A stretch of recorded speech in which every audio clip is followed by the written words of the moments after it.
mengatasi masalah tanpa masalah. Damkar, asik. Damkar, atau pemadam kebakaran. Sebuah profesi yang mempertaruhkan nyawa dengan tuntutan profesionalisme tinggi.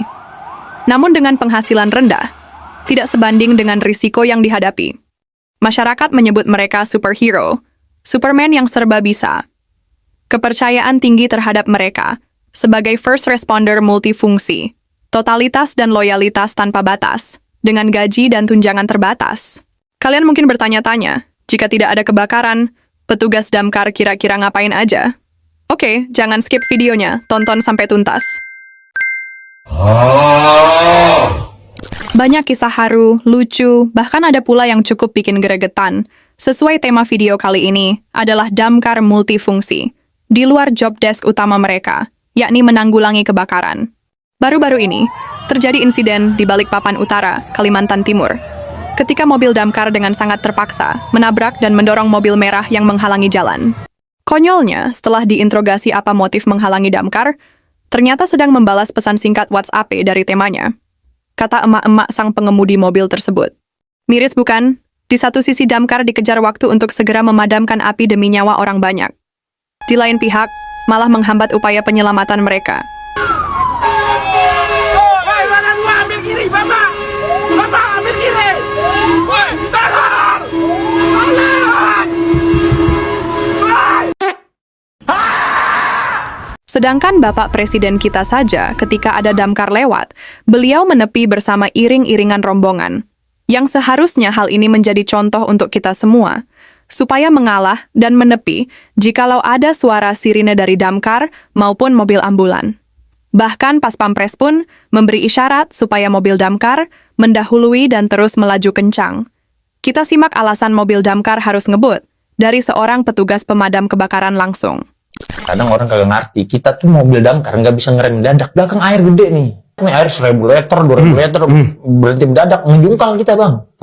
Oke. Itu makanya kalau saya bilang kalau ada minggir-minggir. Belum lagi kita kalau masuk ke dalam pemukiman Indonesia kan banyak banget yang sempit-sempit ya. Belum lagi ntar pas lagi kebakaran kan rame orang. Ada kadang di lokasi, anggota damkar 20, yang nontoninnya hampir 1000.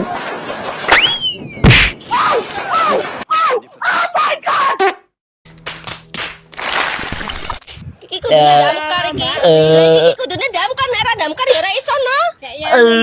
Tetep kok nganggo minyak lentik tetep ra iso wong iki ngene kok. Lah kok iki ya ngopo goblok mentok ya.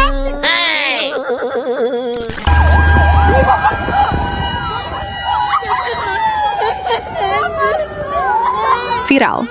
Seorang gadis anak dari petugas pemadam kebakaran Kota Makassar berteriak kegirangan bangga dan terharu melihat ayahnya yang tiba-tiba melintas di Jalan Jenderal Sudirman menuju ke lokasi kebakaran.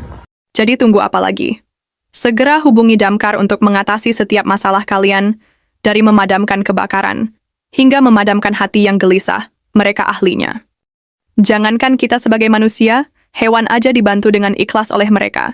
Seperti induk kucing ini, sang anak terjepit di pipa saluran talang air.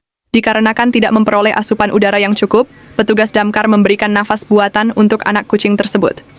Dari semua panggilan kepada tim damkar, mayoritas bukan karena ada kebakaran. Ada anak kecil yang kejepit teralis jendela rumah, ada pula yang kepalanya masuk ke dalam toples makanan. Tenang le, santai le. Tenang le, semangat le. Semangat le. Semangat ya le. Ada aja tingkah bocil yang sulit ditebak. Dari terjepit pintu minimarket, jari telunjuk masuk ke dalam lubang saluran air wastafel, hingga evakuasi anak yang terkunci di kamar mandi. Yang semua itu ditangani oleh petugas damkar dengan sepenuh hati. Jangankan anak kecil, orang dewasa juga ada aja tingkah konyolnya yang di luar nurul. Misalnya, minta tolong melepas cincin yang kekecilan, terkunci di dalam kamar pribadinya sendiri. Namun yang bikin heran dan gak habis pikir, bisa-bisanya jari telunjuknya dimasukkan ke dalam lubang kursi tunggu di fasilitas umum. Mungkin kegabutan mereka memicu rasa penasaran dan menghapus logika.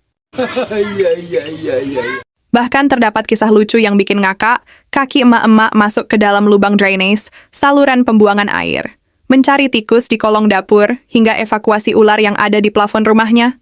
Lengkap sudah, sekali dayung 2-3 pulau terlampaui.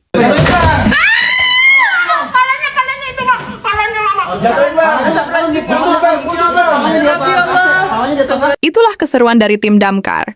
Jikalau tidak ada kebakaran yang terjadi, belum lagi evakuasi seorang kakek yang kecemplung sumur, hingga kena prank kakek-kakek dengan ular mainan. Harap maklum namanya juga orang tua, pasti mudah panik atau penglihatan mulai berkurang. Jadi kalau menurut kalian gimana? Ada pengalaman berinteraksi dengan tim damkar? Tulis di kolom komentar. Bludru undur diri, kita jumpa lagi di kabar menarik lainnya. Terima kasih. Yuk, petuakan nah ularnya.